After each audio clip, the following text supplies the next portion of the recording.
Well, U.S. Citizenship and Immigration Services Acting Director Ken Cuccinelli today saying that ICE deportation raids are, quote, absolutely going to happen, and that President Trump's pressure on Mexico to curb illegal immigration will influence other Central American countries to do the same.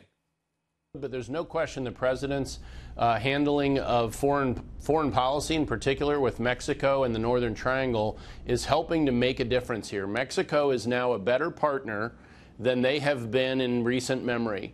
And I believe you're going to see more headway made with the Northern Triangle countries as well.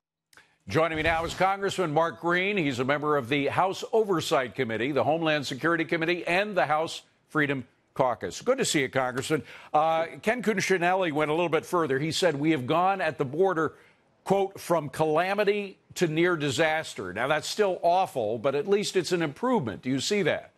Absolutely. The border crossings, and thanks for having me on the show, Absolutely.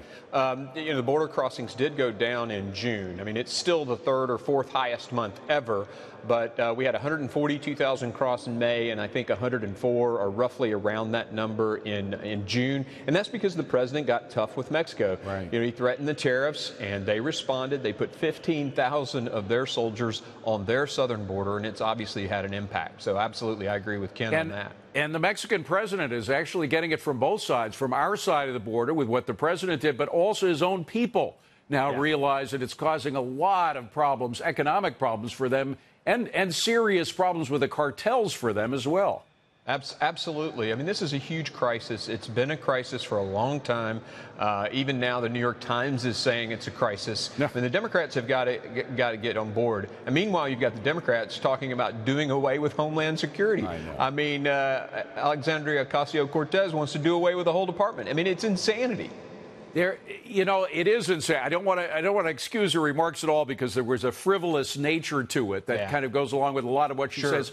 On the other hand, there is one point that needs to be made about the Department of Homeland Security. It has become a very big bureaucracy, and even bureaucracies with the best intentions, and of course, without DHS, we may have had another 9/11. Nevertheless, has it become so big that it's time to think about breaking up perhaps in parts? Well, it's not as big as DOD, and DOD seems to function fairly well. I mean, you take a look at the intelligence apparatus inside DOD. I have a bill right now. It actually passed the Homeland Security Committee that would synchronize the intelligence across the 22 agencies that were assembled to form Homeland Security all into one process and one system. But it's those kinds of streamlined things that need to happen at Homeland Security to make it function like DOD.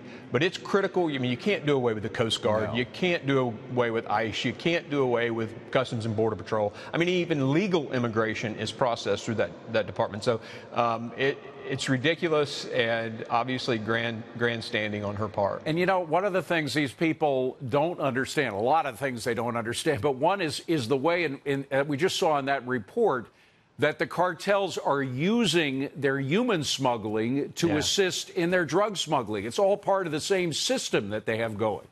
Absolutely, and the naiveness of the leadership on the left to suggest that we're catching 90% of this heroin and et cetera at the border crossing points. Well, that's ridiculous. We don't know what we don't know, and we know thousands of people are going around those ports of entry, and so clearly drugs are as well. And with 300 Americans dying every week from a heroin overdose, this is ridiculous. We have got to do something, and thank God for this president standing up and fighting this fight. The other thing that gets me is the bleeding heart nature of some of their criticisms. They're always bringing up the children, as we again saw in that terrific report that preceded my interview with you.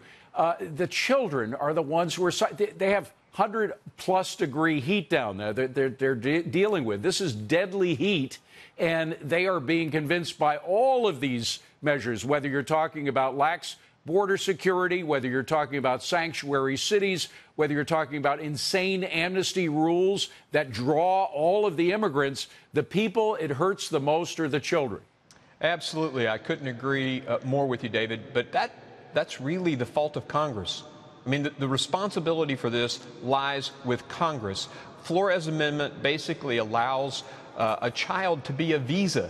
if they bring a child with them, it's a free ticket into the United States. It's insane. I mean, we have got to fix this. And I know Senator Graham has some proposals on how to fix some of those, but we have got to fix our asylum laws, and we have to do it yesterday. Finally, Congressman, I want to switch gears. We just got word that another court is rejecting the administration's change of a legal team on the census question. It's getting to the point where you're wondering if there's obstruction. But this seems to be more than just about procedures, following every letter of the law. Do you sense any obstruction on the part of the court's part? Well, I absolutely sense Obama appointed judges being activists on the bench. I mean, I definitely sense that. I mean, very clearly, a person who is defending themselves in a trial in the United States should get to pick their legal representation. It makes no sense that the president's team can't have the lawyers they want standing in that courtroom. It is ridiculous for them to deny it. It makes no sense. It's not in keeping with America's judicial precedences in the past. And they have shared all of the changes with the court. I'm reading the court papers right now. The court has in its hands all of the changes that are prerequisites for allowing those changes. It just doesn't. There seems to be something else going on here. Yeah, it's more activist judges. Yeah. That's exactly what the left wants. They want to put people on the bench who will basically rule the country. Congressman Mark Greene, great to see you, Congressman. Thank you so much for being here. David. Appreciate it. Have a good day.